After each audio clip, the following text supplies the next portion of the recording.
Hi hello friends, welcome to the G K smart circle YouTube channel. ಈಗ ನಾವು September 13, 2025ನೇ ಸಾಲಿನ ಪ್ರಮುಖ ಪ್ರಚಲಿತ ಘಟನೆಗಳನ್ನು ಕುರಿತು ಚರ್ಚೆ ಮಾಡೋಣ.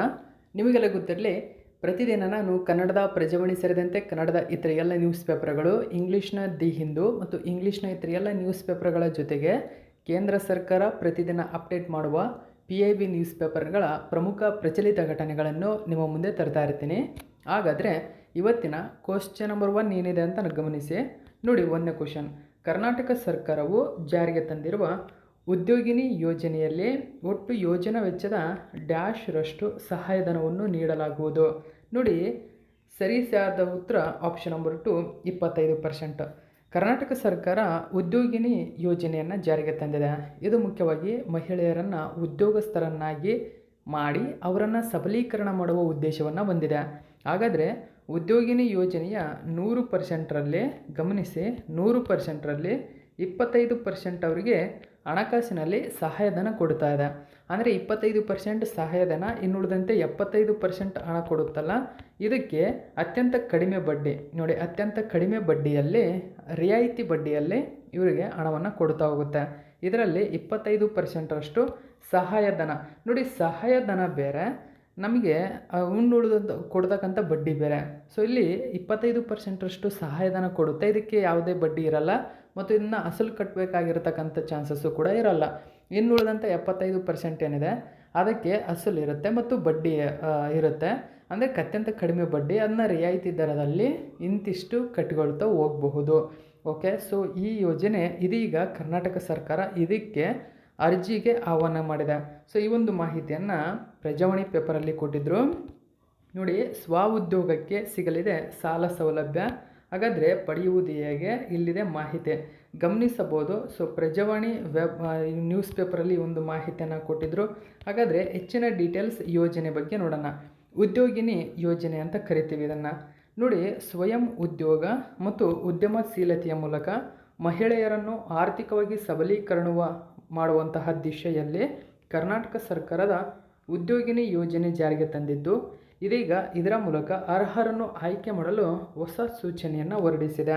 ನೋಡಿ, ಅರ್ಹರನ್ನು ಆಯ್ಕೆ ಮಾಡಲಿದೆ ಇದೀಗ. ಹಾಗಾದರೆ ಯೋಜನೆಯ ಹಿನ್ನೆಲೆ ಮತ್ತು ಅದರ ಉದ್ದೇಶ ನೋಡಿ.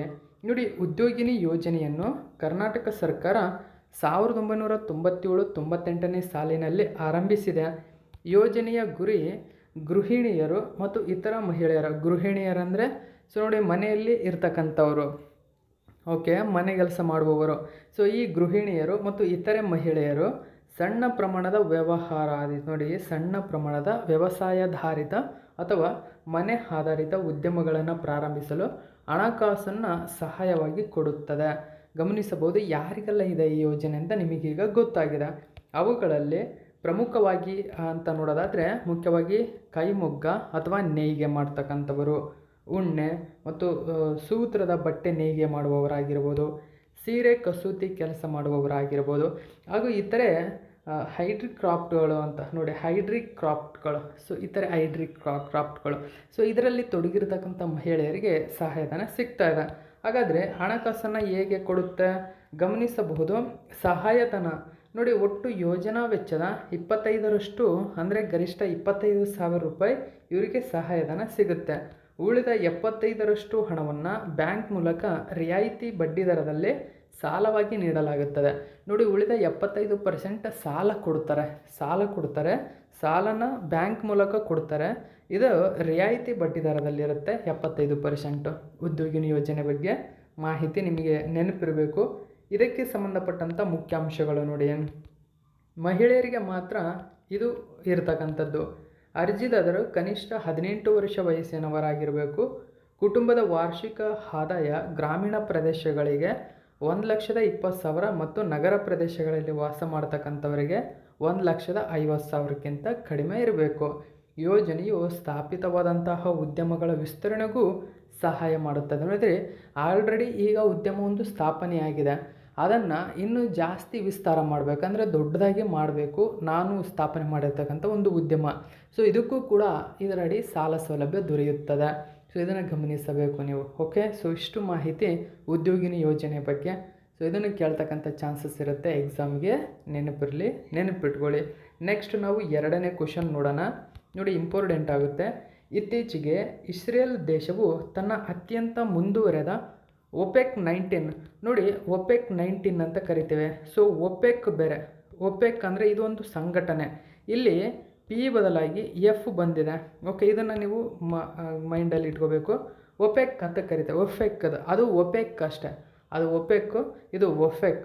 ಓಕೆ, ಸೊ ಇಸ್ರೇಲ್ ತನ್ನ ಮುಂದುವರೆದಂತಹ OPEC-19 ಬಿಡುಗಡೆ ಮಾಡಿದೆ. ಹಾಗಾದರೆ OPEC-19 ಎಂಬುದು ಕೆಳಗಿನ ಏನನ್ನು ಸರಿಯಾಗಿ ವಿವರಿಸುತ್ತದೆ? ಅಂದರೆ OPEC-19 ಅಂದ್ರೇನು ನೋಡಿ, ಗಮನಿಸಬಹುದು ಸ್ನೇಹಿತರೆ. OPEC-19 ಎಂಬುದು ಇಸ್ರೇಲ್ನ ಮುಂದುವರೆದ ಗೂಢಚಾರ ಉಪಗ್ರಹವಾಗಿದೆ. ನೋಡಿ, ಗೂಢಚಾರ ಉಪಗ್ರಹ, ಇಂಗ್ಲೀಷಲ್ಲಿನ ಸ್ಪೈ ಸ್ಯಾಟಲೈಟ್ ಅಂತ ಕರೀತಾರೆ. ಓಕೆ, ಸ್ಪೈ ಸ್ಯಾಟಲೈಟ್ ಗೂಢಚಾರ ಉಪಗ್ರಹವಾಗಿದೆ. ನೋಡಿ, ಇದು ಅತ್ಯಂತ ಮುಂದುವರೆದಾಗಿದೆ. ಅಂದರೆ ಇಸ್ರೇಲ್ ನಾವು ನೋಡಿದಂತೆ ಅದು ಗೂಢಚಾರ ವ್ಯವಸ್ಥೆಗೆ ಇಡೀ ವಿಶ್ವದಲ್ಲೇ ಅತ್ಯಂತ ಫೇಮಸ್ ಆಗಿದೆ. ಓಕೆ, ಅಮೇರಿಕವನ್ನು ಕೂಡ ಬೀಟ್ ಮಾಡ್ತಕ್ಕಂಥ ಅತ್ಯಂತ ಸುಧಾರಿತವಾಗಿರ್ತಕ್ಕಂಥ ಸ್ಪೈ ಸ್ಯಾಟಲೈಟ್ಗಳನ್ನು ಇಸ್ರೇಲ್ ಹೊಂದಿರತಕ್ಕಂಥದ್ದು. ಸೊ ಫೆಗಾಸಸ್ ಆಗಿರ್ಬೋದು, ಈ ತರಹ ಪ್ರಕರಣಗಳನ್ನು ಇದು ಬೇಗನೆ ಮುಚ್ಚ ಆಗ್ತಕ್ಕಂಥ ಒಂದು ಕಾರ್ಯವನ್ನು ಮಾಡ್ತಕ್ಕಂಥ ಕೆಲಸ ಮಾಡುತ್ತೆ. ಸೊ ಈ ಇಸ್ರೇಲ್ನ ಏನು ಗೂಢಚಾರ ವ್ಯವಸ್ಥೆಯನ್ನು ಭಾರತದಲ್ಲೂ ಕೂಡ ಹಲವಾರು ಇನ್ಸ್ಟಾಲ್ ಮಾಡಿದ್ದಾರೆ. ಅದರ ಬಗ್ಗೆ ಹಿಂದಿನ ವಿಡಿಯೋದಲ್ಲಿ ನಾನು ತಿಳಿಸ್ಕೊಟ್ಟಿದ್ದೇನೆ. ಓಕೆ, ಈಗ OPEC-19 ಒಂದು ಸ್ಪೈ ಸ್ಯಾಟಲೈಟ್ ಆಗಿದೆ. ನೋಡಿ, ಇಸ್ರೇಲ್ ಸಕ್ಸಸ್ಫುಲಿ ಲಾಂಚ್, ಗಮನಿಸಿ, Israel successfully launch OPEC-19 spy satellite an eye on our enemies. ನೋಡಿ, ಎನಿಮಿ ಮೇಲೆ ಯಾವಾಗಲೂ ಒಂದು ಹದ್ದಿನ ಕಣ್ಣಿಟ್ಟಿರುತ್ತೆ ಈ OPEC-19. ಹಾಗಾದರೆ ಇದರ ಬಗ್ಗೆ ಫುಲ್ ಡೀಟೇಲ್ಸನ್ನು ನಾವು ತಿಳ್ಕೊಳೋಣ. ಏನಿದು OPEC-19? ಸೊ ಇದೊಂದು ಗೂಢಚಾರ ಉಪಗ್ರಹವಾಗಿದೆ. ನೋಡಿ, ಜಾಗತಿಕವಾಗಿ ಅತ್ಯಂತ ಮುಂದುವರೆದಂತಹ ಗೂಢಚಾರ ಉಪಗ್ರಹವಾಗಿದೆ.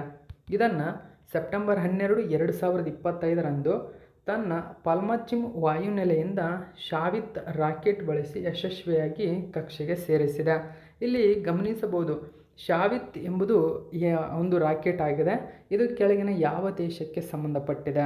ನೋಡಿ, ನಮ್ದು ಹೆಂಗೆ PSLV, GSLV ಈ ಥರ ಇದಾವೋ, ಇಲ್ಲಿ ಇಸ್ರೇಲ್ನ ಒಂದು ಉಡಾವಣಾ ವಾಹನ ಯಾವುದು, ರಾಕೆಟ್ ಯಾವುದು ಅಂತ ಕೇಳಿದರೆ ಶಾವಿತ್. ಇದನ್ನು ನೆನ್ಪಿಟ್ಕೋಬೇಕು. ಶಾವಿತ್ ಎಂಬುದು ಇಸ್ರೇಲ್ನ ಒಂದು ರಾಕೆಟ್ ಆಗಿದೆ. ಸೊ ಇದೊಂದು ವಾಯುನೆಲೆ ಅಂತಂದರೆ ಪಾಲ್ಮಾಚಿಮ್. ಓಕೆ, ಸೊ ಇದನ್ನು ಗಮನಿ, ನಮ್ಮದು PSLV ಹೆಂಗಿದೆಯೋ ಅದು ಶಾವಿತ್ ಅವ್ರದ್ದು. ಓಕೆ, ಇದು ನೆನಪಿರಲಿ. ಹಾಗಾದರೆ OPEC-19 ಬಗ್ಗೆ ತಿಳ್ಕೊಳ್ಳೋಣ. OPEC ಏನಿದೆ, ಎಲ್ಲ ಹವಾಮಾನ ಹಗಲು ರಾತ್ರಿ ಕಣ್ಗಾವಲಿಗಾಗಿ ಸೃಷ್ಟಿಯಾಗಿರ್ತಕ್ಕಂಥ ಅತ್ಯಾಧುನಿಕವಾದ ಸಿಂಥೆಟಿಕ್ ಅಪರ್ಚರ್ ರಾಡರ್ ಆಗಿದೆ. ನೋಡಿ, ಇದೊಂದು ಸಾರ್. ಓಕೆ, ಇದನ್ನು ಗಮನಿಸಬೇಕು. ಇದೊಂದು ಸಿಂಥೆಟಿಕ್ ಅಪರ್ಚರ್ ರಾಡರ್ ಆಗಿದೆ. ಓಕೆ, OPEC-19 ಎಂಬುದು ಒಂದು ಸಾರ್ ಆಗಿದೆ. ಸಾರ್, SAR, ಇದು ನೆನಪಿರಬೇಕು. ಇದು ಹೆಚ್ಚಿನ ರೆಸೊಲ್ಯೂಷನ್ ಚಿತ್ರಗಳನ್ನು ಸೆರೆ ಹಿಡಿಯಬಲ್ಲದು. 50 ಸೆಂಟಿಮೀಟರ್ಗಳಷ್ಟು ಚಿಕ್ಕ ವಸ್ತುಗಳನ್ನು ಪತ್ತೆ ಮಾಡಬಲ್ಲದು. ಓಕೆ, ಶಾವಿತ್ ರಾಕೆಟ್ ಬಗ್ಗೆ ನೋಡಿ.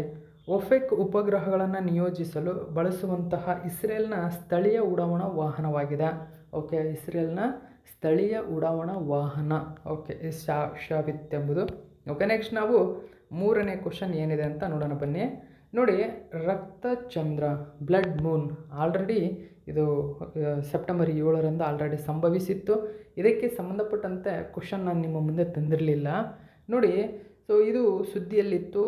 ಇಡೀ ಎಲ್ಲರೂ ನೋಡಿರ್ತೀರ ಅಂದ್ಕೊಂಡಿರ್ತೀನಿ. ಇಡೀ ಭಾರತದಾದ್ಯಂತ ಎಲ್ಲರೂ ನೋಡಿದ್ದಾರೆ. ಓಕೆ, ಬ್ಲಡ್ ಮೂನ್ ಎಂಬುದು. ಸೊ ಹಾಗಾದರೆ ಇದಕ್ಕೆ ಸಂಬಂಧಪಟ್ಟಂತೆ ಕ್ವಶನ್ ನೋಡಿ, ರಕ್ತಚಂದ್ರ ಅಥವಾ ಬ್ಲಡ್ ಮೂನ್ ಎಂದು ಕರೆಯಲ್ಪಡುವ ಸಂಪೂರ್ಣ ಚಂದ್ರಗ್ರಹಣ. ನೋಡಿ, ಸಂಪೂರ್ಣ ಚಂದ್ರಗ್ರಹಣ. ಓಕೆ, ಸಂಪೂರ್ಣ ಚಂದ್ರಗ್ರಹಣದಂತಹ ಸಮಯದಲ್ಲಿ ಭೂಮಿಯ ವಾತಾವರಣದ ಮೂಲಕ ಹಾದು ಹೋಗುವಂತಹ ಸೂರ್ಯನ ಬೆಳಕು ರೇಲಿ ಸ್ಕ್ಯಾಟರಿಂಗ್, ನೋಡಿ ರೇಲಿ ಅಂತ ಕರೀತಾರೆ, ರೇಲಿ ಸ್ಕ್ಯಾಟರಿಂಗ್ನಿಂದಾಗಿ ಚೆದರಿ ಹೋಗುತ್ತದೆ. ನೋಡಿ, ಯಾವುದರಿಂದ ಚೆದರಿ ಹೋಗುತ್ತದೆ? ರೇಲಿ ಸ್ಕ್ಯಾಟರಿಂಗ್ನಿಂದ ಚೆದರಿ ಹೋಗುತ್ತದೆ.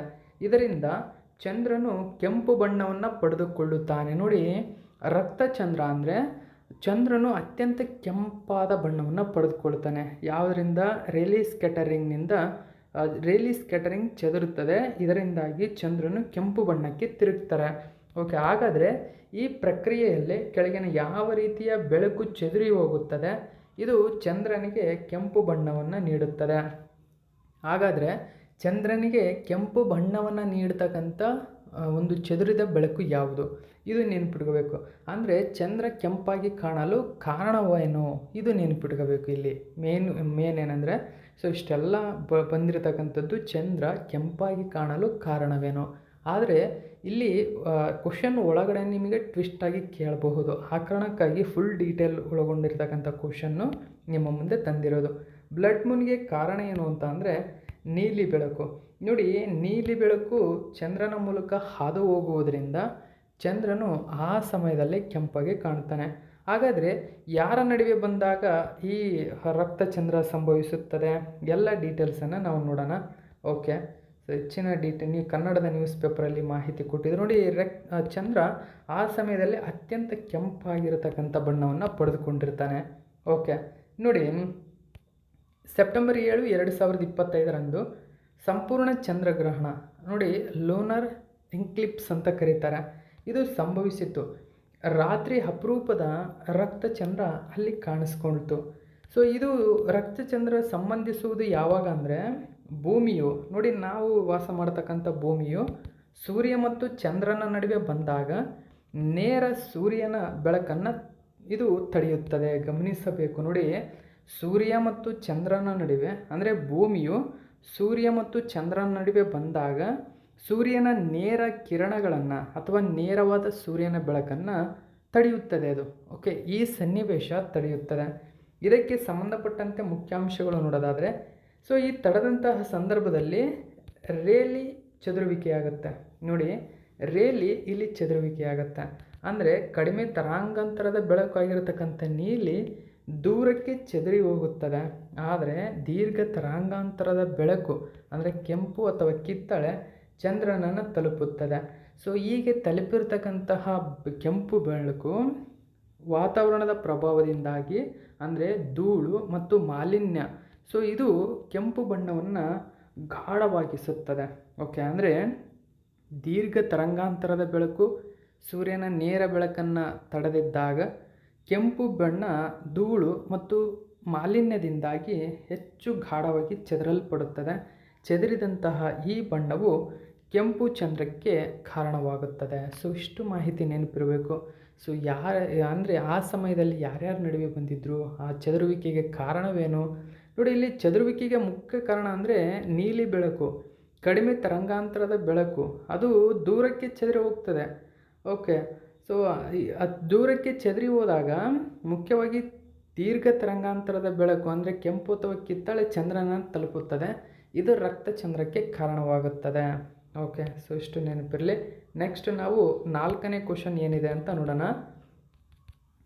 ಇತ್ತೀಚೆಗೆ ಕೆಳಗಿನ ಯಾರು ನೇಪಾಳದ ನೂತನ ಪ್ರಧಾನಿಯಾಗಿ ಆಯ್ಕೆಯಾಗಿದ್ದಾರೆ?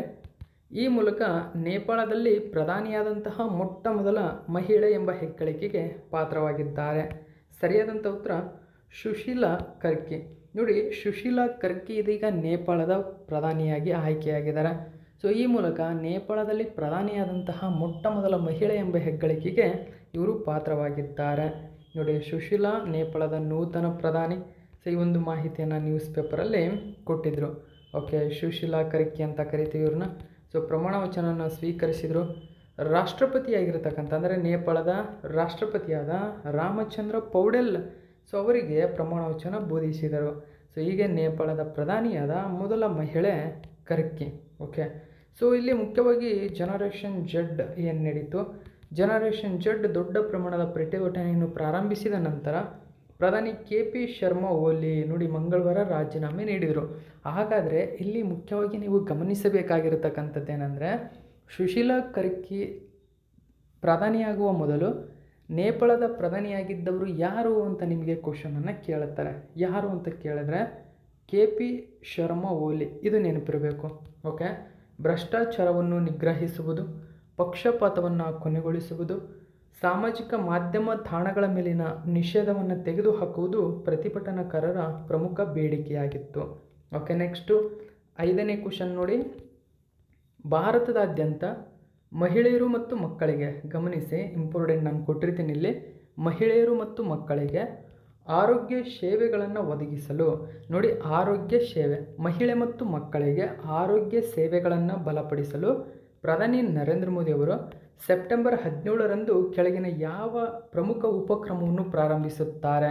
ನೋಡಿ, ಸೆಪ್ಟೆಂಬರ್ 17 ಇನ್ನೂ ಬಂದಿಲ್ಲ, ಆದರೆ ಸೆಪ್ಟೆಂಬರ್ 17ರಂದು ಮಹಿಳೆಯರು ಮತ್ತು ಮಕ್ಕಳಿಗೆ ಆರೋಗ್ಯ ಸೇವೆಗಳನ್ನು ಬಲಪಡಿಸಲು ನೋಡಿ, ಬಲಪಡಿಸುವ ಉದ್ದೇಶದಿಂದಾಗಿ ಇಡೀ ಭಾರತದಾದ್ಯಂತ ಒಂದು ಪ್ರಮುಖ ಉಪಕ್ರಮವನ್ನು ಪ್ರಾರಂಭಿಸಲಿದ್ದಾರೆ. ಹಾಗಾದರೆ ಆ ಪ್ರಮುಖ ಉಪಕ್ರಮದ ಹೆಸರೇನು ಅಂತ ಕೇಳ್ತಾರೆ. ಸರಿಯಾದಂಥ ಉತ್ತರ ಸ್ವಸ್ಥ ನಾರಿ ಸಶಕ್ತ ಪರಿವಾರ ಅಭಿಯಾನ ಅಂತ ಕರಿತೀವಿ. ನೋಡಿ, ಸ್ವಸ್ಥ ನಾರಿ ಸಶಕ್ತ ಪರಿವಾರ ಅಭಿಯಾನ. ಗಮನಿಸಬಹುದು, ಈ ಒಂದು ಮಾಹಿತಿಯನ್ನು PIB ನ್ಯೂಸ್ ಪೇಪರಲ್ಲಿ ಕೊಟ್ಟಿದ್ದರು. ಓಕೆ, ಸೊ PIBಯ ಯಾವುದೇ ಮಾಹಿತಿ ಆಗಿದ್ದರೂ ಎಕ್ಸಾಮ್ಗೆ ತುಂಬಾ ಇಂಪಾರ್ಟೆಂಟು. ಪ್ರಧಾನಿ ನರೇಂದ್ರ ಮೋದಿ ಟು ಲಾಂಚ್ ಸ್ವಸ್ಥ ನಾರಿ ಸಶಕ್ತ ಪರಿವಾರ ಅಭಿಯಾನ್ ಆನ್ ಸೆಪ್ಟೆಂಬರ್ 17.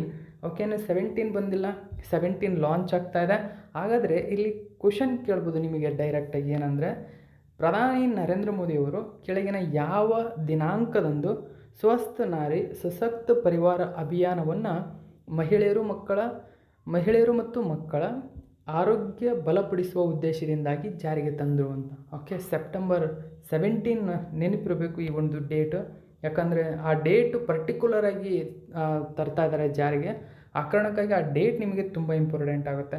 ಆ ಡೇಟಲ್ಲಿ ತುಂಬಾ ಇಂಪಾರ್ಟೆಂಟ್ ಆಗಿರ್ತಕ್ಕಂಥ ಮಾಹಿತಿ ಕೂಡ ಇದೆ. ಓಕೆ, ಅವೆಲ್ಲ ತಿಳಿಸ್ಕೊಡ್ತೀನಿ. ನೋಡಿ, ಸೆಪ್ಟೆಂಬರ್ 17ರಂದು ಜಾರಿಗೆ ತರಲಿದ್ದಾರೆ. ಇದು ದೇಶದಾದ್ಯಂತ ಮಹಿಳೆಯರು ಮತ್ತು ಮಕ್ಕಳಿಗೆ ಆರೋಗ್ಯ ಸೇವೆಗಳನ್ನು ಬಲಪಡಿಸುತ್ತದೆ. ಉತ್ತಮ ಪ್ರವೇಶ, ಗುಣಮಟ್ಟದ ಆರೈಕೆ, ಅವರಿಗೆ ಜಾಗೃತಿಯನ್ನು ಖಚಿತಪಡಿಸುವ ಉಪಕ್ರಮ ಗುರಿಯನ್ನು ಹೊಂದಿದೆ. ಹಾಗಾದರೆ ಇದೇ ಸಂದರ್ಭದಲ್ಲಿ ಪೋಷಣ್ ಮಾಹ ಆಚರಣೆ ಮಾಡ್ತಾರೆ. ನೋಡಿ, ಪೋಷಣ್ ಮಾಹ ಎಲ್ಲರನ್ನೂ ಒಳಗೊಂಡ ಆರೋಗ್ಯ ರಕ್ಷಣೆ ಮತ್ತು ಸಬಲೀಕೃತ ಸಮುದಾಯಗಳ ಮೇಲೆ ಕೇಂದ್ರೀಕರಿಸುತ್ತದೆ. ಈ ಉಪಕ್ರಮದಲ್ಲಿ ಖಾಸಗಿ ಆಸ್ಪತ್ರೆಗಳು ಆರೋಗ್ಯ ರಕ್ಷಣಾ ಪಾಲುದಾರರ ಭಾಗವಹಿಸುವಿಕೆಯನ್ನು ಉತ್ತೇಜಿಸುತ್ತದೆ. ಸೊ ಇದು ಕೂಡ ನೆನಪಿರಲಿ. ನೆಕ್ಸ್ಟ್ 6ನೇ ಕ್ವಶನ್ ನೋಡೋಣ. ಇತ್ತೀಚೆಗೆ ಭಾರತ, ಇರಾನ್ ಮತ್ತು ಅರ್ಮೇನಿಯಾ ನಡುವಿನ ಸಹಕಾರವನ್ನು ಹೆಚ್ಚಿಸಲು ತ್ರಿಪಕ್ಷೀಯ ಸಮಾಲೋಚನೆಯ 3ನೇ ಸುತ್ತಿನಲ್ಲಿ ಕೆಳಗಿನ ಯಾವ ಯೋಜನೆಗೆ ಒತ್ತು ನೀಡಲಾಯಿತು? ಗಮನಿಸಬಹುದು, 3ನೇ ಸುತ್ತಿನ ಯೋಜನೆ ಇತ್ತೀಚೆಗೆ ನಡೆಯಿತು ಭಾರತ, ಇರಾನ್, ಅರ್ಮೇನಿಯಾ ನಡುವೆ. ಹಾಗಾದರೆ ಈ 3 ದೇಶಗಳನ್ನೊಳಗೊಂಡ ಅತ್ಯಂತ ಪ್ರಮುಖ ಯೋಜನೆಯೊಂದಕ್ಕೆ ಇಲ್ಲಿ ಒತ್ತು ನೀಡಲಾಯಿತು. ಹಾಗಾದರೆ ಆ ಯೋಜನೆ ಯಾವುದು? ಹಾಗಾದರೆ ಭಾರತ, ಇರಾನ್, ಅರ್ಮೇನಿಯಾ ಸ್ವಲ್ಪ ಡಿಫ್ರೆನ್ಸ್ ದೂರ ಇರತಕ್ಕಂಥ ದೇಶಗಳು. ಹಾಗಾದರೆ ಈ 3 ದೇಶಗಳು ಸೇರಿ ಯಾವ ಯೋಜನೆ ಕೈಗೊಂಡಿದ್ದಾವೆ? ಸೊ ಇದು ಅಂತಾರಾಷ್ಟ್ರೀಯ ಮಟ್ಟದ ಒಂದು ಸುದ್ದಿಯಾಗಿರುವುದರಿಂದ ಎಕ್ಸಾಮ್ಗೆ ಈ ಥರದ ಕ್ವಶನ್ಗಳು ಕೇಳ್ತಾ ಹೋಗ್ತಾರೆ. ಸೊ ಯಾವ ಯೋಜನೆ? ಸರಿಯಾದಂಥ ಉತ್ತರ INSTC ಅಂತ ಕರಿತೇವೆ. ಅಂದರೆ ಇದೊಂದು ಅಂತಾರಾಷ್ಟ್ರೀಯ, ನೋಡಿ ಇಂಟರ್ನ್ಯಾಷನಲ್ ಅಂದರೆ ಅಂತಾರಾಷ್ಟ್ರೀಯ ಮಟ್ಟದ ಉತ್ತರ ದಕ್ಷಿಣ ಸಾರಿಗೆ ಕಾರಿಡಾರ್ ಅಂತ ಕರಿತೀವಿ. ಹಾಗಾದರೆ ಸಾರಿಗೆ ಕಾರಿಡಾರ್, ಇದೊಂದು ಸಾರಿಗೆ ಇದಕ್ಕೆ ಸಂಬಂಧಪಟ್ಟಿದೆ. ನೋಡಿ, ಅಂತಾರಾಷ್ಟ್ರೀಯ ಉತ್ತರ ದಕ್ಷಿಣ ಸಾರಿಗೆ ಕಾರಿಡಾರ್ ಆಗಿದೆ. ಉತ್ತರ ದಕ್ಷಿಣ ಅಂತಂದರೆ ಉತ್ತರದಲ್ಲಿರ್ತಕ್ಕಂಥ ಇರಾನ್, ಅರ್ಮೇನಿಯಾದೊಂದಿಗೆ, ಅಂದರೆ ರಷ್ಯಾದ ಅದಕ್ಕೂ ಕೂಡ ಸೇರುತ್ತೆ. ರಷ್ಯಾ, ಇರಾನ್, ಅರ್ಮೇನಿಯಾ, ದಕ್ಷಿಣದಲ್ಲಿರ್ತಕ್ಕಂಥ ನಮ್ಮ ಭಾರತವನ್ನು ಸೇರ್ಪಡೆಗೊಳಿಸುವ ಒಂದು ಅಂತಾರಾಷ್ಟ್ರೀಯ ಮಟ್ಟದ ಕಾರಿಡಾರ್ ಆಗಿದೆ. ಇದಕ್ಕೆ ಒತ್ತು ಕೊಡಲಾಯಿತು ಇಲ್ಲೇ. ಓಕೆ, ಸೊ ಗಮನಿಸಬಹುದು. ಇದರ ಬಗ್ಗೆ ಡೀಟೇಲ್ಸನ್ನು ನಾವು ತಿಳ್ಕೊಳ್ಳೋಣ ಏನಿದೆ ಅಂತ.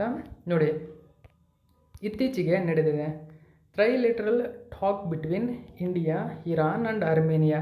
ಸೊ ಇಲ್ಲಿ ಯಾವ್ಯಾವ ಯೋಜನೆಗೆ ಒತ್ತು ನೀಡಲಾಯಿತು ಎಲ್ಲ ಡೀಟೇಲ್ಸನ್ನು ನಾವು ನೋಡೋಣ. 3ನೇ ಸುತ್ತಿನ ಸಭೆ ಇತ್ತೀಚೆಗೆ ನಡೆಯಿತು.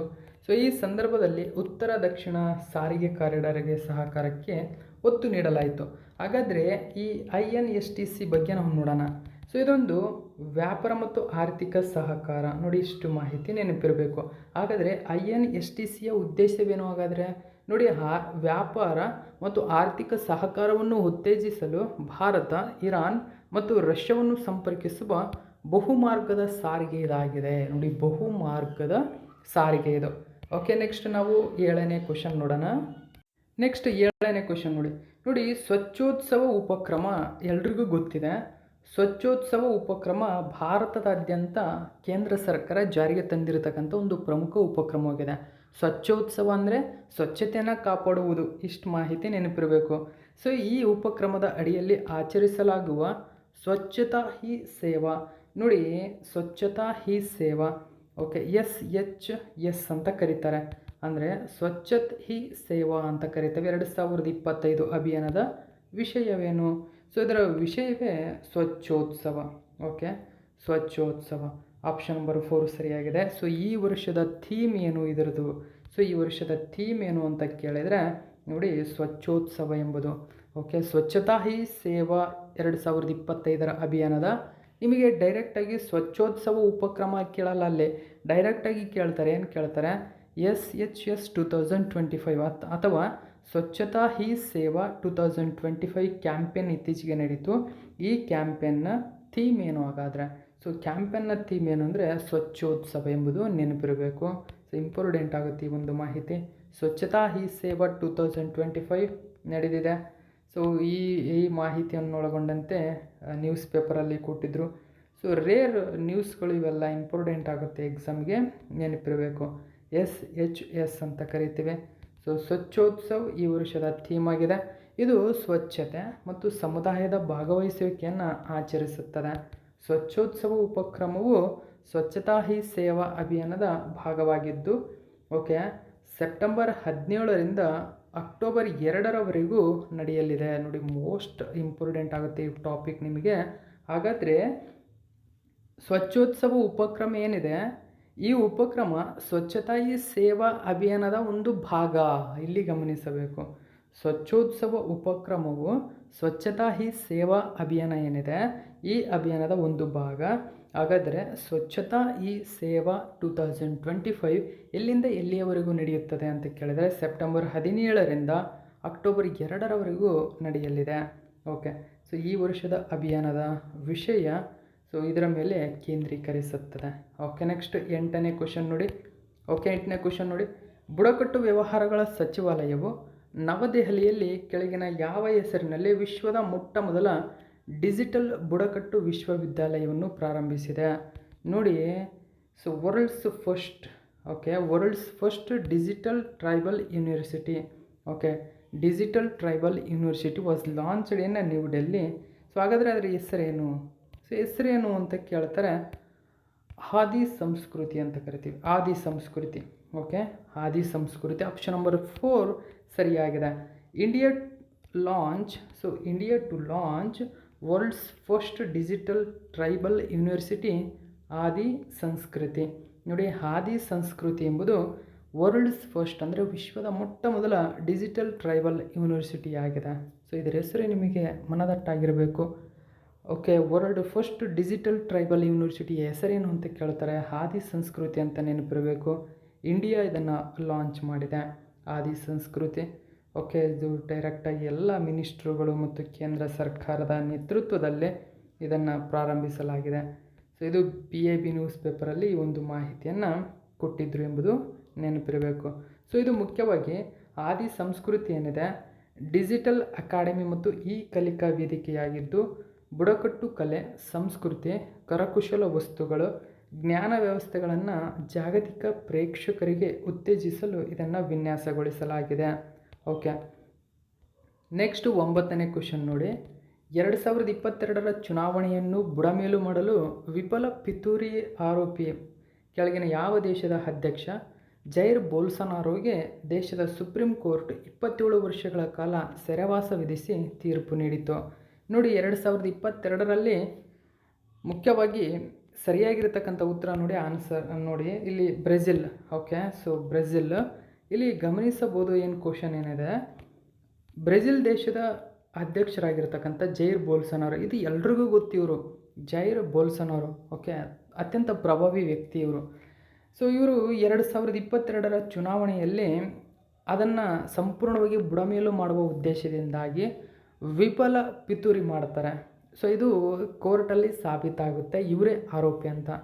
ಸೊ ಸಾಬೀತಾದ ನಂತರ ಅಲ್ಲಿನ ಸುಪ್ರೀಂ ಕೋರ್ಟ್ ಏನಿದೆ, ಅಲ್ಲಿನ ಸುಪ್ರೀಂ ಕೋರ್ಟ್ ಮುಖ್ಯವಾಗಿ ಅವರಿಗೆ 27 ವರ್ಷಗಳ ಕಾಲ ಸೆರೆವಾಸ ವಿಧಿಸಿದೆ. ಗಮನಿಸಬಹುದು, 27 ವರ್ಷ 3 ತಿಂಗಳುಗಳ ಕಾಲ ಅವರಿಗೆ ಸೆರೆವಾಸವನ್ನು ವಿಧಿಸಿ ಆ ಆಜ್ಞೆಯನ್ನು ಹೊರಡಿಸಿದೆ. ಸೊ ನ್ಯೂಸ್ ಪೇಪರಲ್ಲಿ ಒಂದು ಮಾಹಿತಿಯನ್ನು ಕೊಟ್ಟಿದ್ದರು. ಸೊ ಬ್ರೆಜಿಲ್ನ ಮಾಜಿ ಅಧ್ಯಕ್ಷರು ಜೈರಿಗೆ 27 ವರ್ಷ ಜೀವಾವಧಿ ಶಿಕ್ಷೆ, ಸೆರೆವಾಸ ಶಿಕ್ಷೆ. ಗಮನಿಸಬಹುದು ಇವರನ್ನು. ಓಕೆ, ಸೊ ಇವರು ಯಾವ ಕಾರಣಕ್ಕಾಗಿ ಜೈಲಿಗೆ ಹೋದರು ಅಂತ ನೀವು ಇಲ್ಲಿ ಗಮನಿಸಬಹುದು. ಸೊ ಅವರಿಗೆ ಆಲ್ರೆಡಿ 70 ವರ್ಷ ವಯಸ್ಸಾಗಿದೆ. 27 ವರ್ಷ 3 ತಿಂಗಳು ಜೈಲು ಶಿಕ್ಷೆ ವಿಧಿಸಲಾಗಿದೆ ಅವರಿಗೆ. ಇದು ಕೂಡ ನೆನಪಿರಲಿ. ಸೊ ಇವತ್ತಿನ ಪ್ರಶ್ನೆಗಳು ನಿಮಗಾಗಿ ಪ್ರತಿಯೊಬ್ಬರು ಇದಕ್ಕೆ ಆನ್ಸರ್ ಮಾಡಬೇಕು ನೀವು. ಸೊ ಒಂದನೇ ಕ್ವಶನ್ ನೋಡಿ, ಸ್ವಚ್ಛೋತ್ಸವ ಉಪಕ್ರಮವು ಸ್ವಚ್ಛತಾ ಹಿ ಸೇವಾ 2025 ಅಭಿಯಾನವು ಯಾವ ತಿಂಗಳಿನಿಂದ ಯಾವ ತಿಂಗಳಿನವರೆಗೆ ಇರಲಿದೆ? ಅಂದರೆ ಸ್ವಚ್ಛತಾ ಹಿ ಸೇವಾ 2025 ಏನಿದೆ, ಸೊ ಅಭಿಯಾನ ಎಲ್ಲಿಂದ ಎಲ್ಲಿಯವರೆಗೆ ನಡೆಯುತ್ತದೆ? ಸೊ ಆಲ್ರೆಡಿ ನಾನು ಕ್ವಶನಲ್ಲಿ ಹೇಳಿದ್ದೀನಿ. ಸೊ ಪ್ರತಿಯೊಬ್ಬರು ಇದಕ್ಕೆ ಆನ್ಸರ್ ಮಾಡಬೇಕು. ಎರಡನೇ ಕ್ವಶನ್ ನೋಡಿ, ಇತ್ತೀಚೆಗೆ ಜನರೇಷನ್ ಜೆಡ್ ಸುದ್ದಿಯಲ್ಲಿದೆ. ಹಾಗಾದರೆ ಈ ಚಳುವಳಿ ಯಾವ ದೇಶಕ್ಕೆ ಸಂಬಂಧಿಸಿದೆ? ಜನರೇಷನ್ ಜೆಡ್ ಯಾವ ದೇಶಕ್ಕೆ ಸಂಬಂಧಪಟ್ಟಿದೆ? ಸಿಂಪಲ್ ಆಗಿರ್ತಕ್ಕಂಥದ್ದು. ಪ್ರತಿಯೊಬ್ಬರು ಇದಕ್ಕೆ ಆನ್ಸರ್ ಮಾಡ್ತೀರಾ ಅಂದ್ಕೊಂಡಿದ್ದೀನಿ. ಆನ್ಸರ್ ಮಾಡಿ. ಇದು ಇವತ್ತಿನ ಪ್ರಮುಖ ಪ್ರಚಲಿತ ಘಟನೆ. ಇದೇ ತರಹದ ಮಾಹಿತಿಯೊಂದಿಗೆ ಮತ್ತೆ ನಿಮ್ಮನ್ನು ಭೇಟಿ ಆಗ್ತೀನಿ. Thank you so much for watching my video.